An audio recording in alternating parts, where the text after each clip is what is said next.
गन्ना का फन्ना यूट्यूब चॅनलला लाईक, सबस्क्राईब, शेअर करण्यास विसरू नका। गन्ना का फन्ना यूट्यूब चॅनलवर सर्वांचं स्वागत। आज आपण मुलाखत घेणार आहोत बब्या बैल। या बब्या बैलाचं वैशिष्ट्य म्हणजे शंकरपट। याच्यात हा महाराष्ट्रात बादशाह तर आहेच आहे, पण जे इतर पट आहेत हा एकमेव बैल आहे की हा दोन्ही खांदी पडतो, हा शंकरपटात पडतो, हा बिंजोळ मध्ये पडतो, हा घाटात पडतो। आपल्याला अर्धवट माहिती आपण त्यांनी किती बक्षीस घेतले, त्यांची खाणं पिणं, त्यांची व्यवस्था कशी काय। संदीप भूत चव्हाण आहेत, त्यांच्याकडून आपण सर्व माहिती घेऊ। धन्यवाद दादा। काय म्हणते बब्या बैल तुमचं यावर्षी? बैल आता काय ओके सध्याच्या घडीला। बरं का, या बैलाचं वैशिष्ट्य म्हणजे मी ऐकलंय की हा बैल प्रत्येक पटात म्हणजे शंकरपट असो, बिंजोळ असो, घाट असो, हा एकच बैल एवढ्या पटात पळणारा हा पहिलाच आहे काय? याच्यासारखे बैल अजून आहेत? बैल बरेचसे आहे, पण आता आपल्याला नाही म्हणतात। पण ह्या बैलाचं एक वैशिष्ट्य आहे की शंकरपटाला पळतो, बिनजोडला पळतो, 3 फेऱ्याच्या मैदानाला, घाटात, पुन्हा चकडी शर्यत, सगळ्या क्षेत्रात हा पळतो। दुसरी गोष्ट म्हणजे की या बैल म्हणजे दोन्ही धुरत चालते। हा दोन्ही साईड चालतो, आतनं बाहेरनं, म्हणजे चारी खांदी म्हणता येईल याला, गाडीवर पण आणि पब्लिकनं पण। आतल्या आणि बाहेरचा याचा अर्थ काय? याचा अर्थ असा असतो की काही बैल आतनच पळते आणि जो पब्लिकनं पळतो याला दोन्ही खांदी म्हणता येते, किंवा आतनं आणि बाहेरनं। शंकरपट आणि इतर पट यामध्ये काय काय फरक आहे?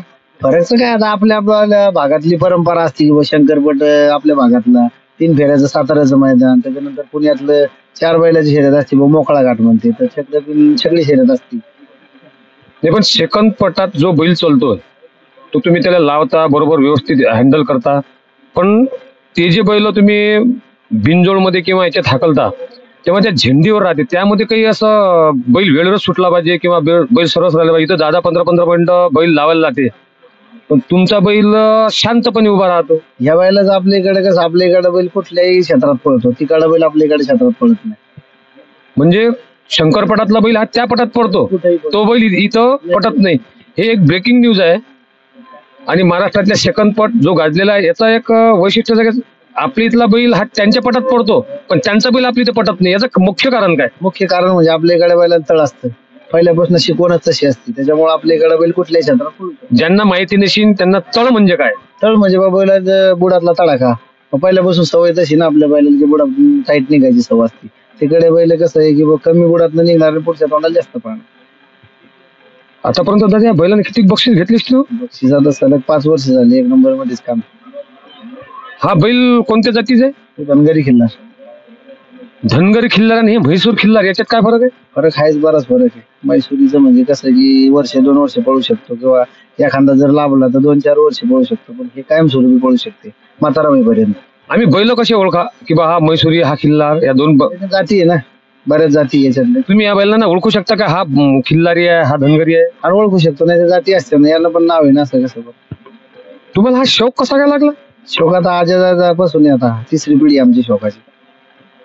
तुमच्या दावणीतला सर्वोत्कृष्ट बैल कोणता? बैल आता हाच झाला, याच्या अगोदर पण होते पण आपण ठेवत नव्हतो। याच्या अगोदर वासर तयार करायचो आणि विकायचो आपण, पहिलाच बैल ठेवला आपण आता घरी। आता व्यवस्थानाच्या बाबतीत शंकरपटाचं व्यवस्थान वेगळं राहते, त्याच्यानंतर छकडा शर्यतीचं वेगळं राहते का एकसारखंच व्यवस्थापन राहते? पहिलं सारखंच असतं सगळं, असं काही नसतं, तसं नियोजन सारखंच असतं। तुमच्या गाडीवर हे फौजी ग्रुप बुलढाणा हिवरखेड हे कसं काय लिहिलंय? लिहिलं म्हणजे आमचा भाऊ फौजीच आहे ना, त्याचं म्हणण्याचा उद्देश आला व तालुक्याचं, याच्यापेक्षा जिल्ह्याचं आणि फौजीचं नाव देऊ आपण, म्हणलं चालेल, काय अडचण आहे। मानधन व सगळ्या गोष्टी देशाचे संरक्षण करणारा माणूस आहे, या हिशोबाने मग फौजी ग्रुप बुलढाणा करू बा। तुमच्या इथं आलेल्या हाकललेल्या ड्रायव्हर पैकी तुमच्या मनात बसलेला सर्वोत्कृष्ट ड्रायव्हर कोण? नाही, आमची गाडी पहिल्यानं विलास नवघरे, किशोर धुरकरी हे 2 गाडी हाणत होते। तिकडे आल्यानंतर सचिन म्हणून यानं 2-4 गाडी आणली आमच्यावर। काय दादा, या बैलावर आणि बाकीच्या बैलावर काय फरक वाटला तुम्हाला जोडी हाकलताना?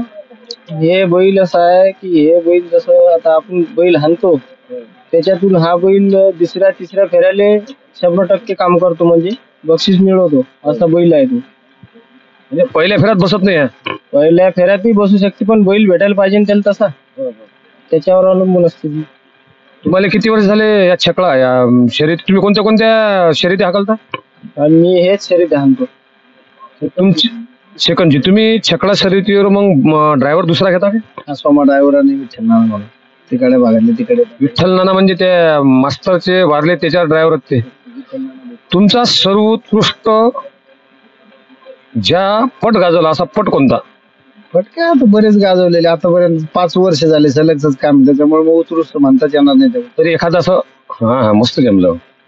तरी असं एखादं मैदान राहते की त्या मैदानावर ते विशिष्ट असं लक्षात राहते. ते मैदान म्हणजे माळशिरसचं 61 पाटा 3 वर्ष हिंद केसरी एकाच मैदानात झाले. लगातार काय वैशिष्ट्य आहे त्या मैदानाचं? त्याचं जुना पारंपरिक जुना बैलपोळा मैदान म्हणून. बरं या बैलावरच्या शुभ खुणा कोणत्या आहेत? शुभ पुन्हा काय आता त्याच्यावर आहे तर काही म्हणतात आपल्याला तर काही कळत नाही, जुन्या लोकांना कळतं काय असेल ते. म्हणजे तुम्ही ते खुणा वगैरे काही पाहत नाही? विषय संपला काय बघा त्याच्या पुन्हा. बरं तुम्ही आता किती महिने झाले घराच्या बाहेर आहे? आता आम्हाला जवळपास 7 महिने झाले. कधी कधी असं वाटत नाही का रामप्रसाद शेठ 5-5, 6-6 बैल वापरतात तर आपण 2-3 बैल ठेवावं? नाही तसं काय नसतं, ज्याचं त्याचं नियोजन असते बैल ठेवायचं. आता सेकंड पाठात किती बैल चालते, असं एकच बैल चौकड मिरवायचं म्हणल्यावर नाही जमत ना असं नियोजन करायला. असं पद्धतशीरच जावं लागतं, त्या पद्धतीनेच काम करावं लागतं. ही गाडी बैलाने तुम्हाला घेऊन दिली की बैलासाठी तुम्ही घेतली? बैलासाठी गाडी घेतली. म्हणजे जेव्हा हा बैल पळत नव्हता तेव्हा आधीपासून गाडी आहे का? आधीपासून गाडी. मी असं ऐकलं की स्वतःची गाडी तुम्ही या बैलाच्या भरोश्यावर घेतली? नाही गाडी अगोदरच होती आपल्याकडे. 1 वर्ष अगोदर आपण अगोदरच गाडी घेतली होती. म्हणजे बैलाच्या जीवावर घेतली म्हणता येईल. याच्या अगोदर आपल्याकडे बरेच वासर पळत होते. बरं तुम्ही समजा या क्षेत्रात जे प्रसिद्ध झाले, समजा शेती किंवा आमदार गिमदार झाले ते 5 वर्षाची तुमची हिरा दिसते, पण आज प्रत्येक पटावर गेल्यानंतर मी जवळजवळ 3 ते 4 वेळ तुमच्या रावटी रलगिनी बब्याची मुलाखत झाली पाहिजे, आमचं चॅनल चाललं पाहिजे अशा हिशोबाने आज म्हणजे माणसा बरोबर बैल प्रसिद्ध आणि बैलाबरोबर माणूस प्रसिद्ध झाला. तुम्ही जसे लोकांमध्ये जाता, आता हा पाहून राहिले तुम्ही की तुमच्या बैलाले लोक पाहायला आले, ते सर्व लोक पाहायला येऊन राहिले. जेव्हा तुम्ही जसा मी जाताना लोक गन्ना का फन्ना ओळखतात, पैसा हा दुय्यम भाग राहते. एका इकडे पैसा आहे आणि एका इकडे तुमचं नाव. अशा वेळेस या पटात काव्यबाजपणा तुमच्यासोबत कधी होत नाही का? काव्यवाचकांना काय बैलानं केलेलं कृती आहे ना, बैलानं केलेलं नाव, बैलामुळे बैलाचे फॅन फॉलोअर्स सगळे येते. त्यासाठी मग आपण पण तिकडेच पळत होतो. मला बैलकडे मंडळी सगळे फोन करायचे, इकडे या तुम्ही बैल बघायचं. म्हणलं सर आपण इकडे पण खेळ करू, इकडे पण येऊ. त्या हिशोबाने मग आपण इकडे बैल घेऊ. आज कुठल्याही पटावर बब्या हा बैल आलेला आहे म्हणून त्या पटातले जवळजवळ 25% लोक शिल्लक येतात. ही एक तुमच्या बैलाची वैशिष्ट्य आहे. तुम्हाला कधी कधी वाटत नाही का की नाही हे बैलाबरोबर माझी प्रसिद्धी होऊन राहिली आणि अशीच पुढे प्रगती व्हावं? तशी तर आहेच इच्छा असे थोडे विषय, त्याच्यामुळेच आपलं नाव आहे ना. बरं हा बैल अजून किती दिवस पडू शकते? फार बैल तरी 4-5 वर्ष पळू शकतो. हे नियोजन करताना तुम्ही थोडंसं व्यवस्थापन करत नाही की हा बैल गेल्यानंतर आपल्याला दुसरा बैल आला पाहिजे? पण असं प्रत्येक थोडी बैल सगळे असे होणार, प्रत्येक बैल नाही होऊ शकत. म्हणजे म्हणण्यासारखा हा स्मरणात राहिलेला बैल. तुम्ही मोठ्या पटात कोणत्या बैलासोबत हा बैल हाकलला? सगळे बैल हाणले आतापर्यंत जेवढे महाराष्ट्रात पळते टॉपचे तेवढे टोटल पश्चिम भागातले आपल्या भागातले टोटल बैल हाणले. त्याच्याबरोबर जे काही बैल राहिले ना सगळे गेले. म्हणूनच तुमची एवढी युट्यूबवर प्रसिद्धी आहे. हे त्यांची गाडी आहे आणि हा त्यांचा बाबा बैल आहे. आणि हे ड्रायव्हर 4-5दा त्यांना मुलाखतीसाठी मी विनवणी केली पण त्यांच्या मग गडबडच एवढी राहते. आणि फॅन फॉलोअर बैलाचे मागचा व्हिडिओ त्यांनी दिला होता पण तो थोडासा चुकल्यामुळे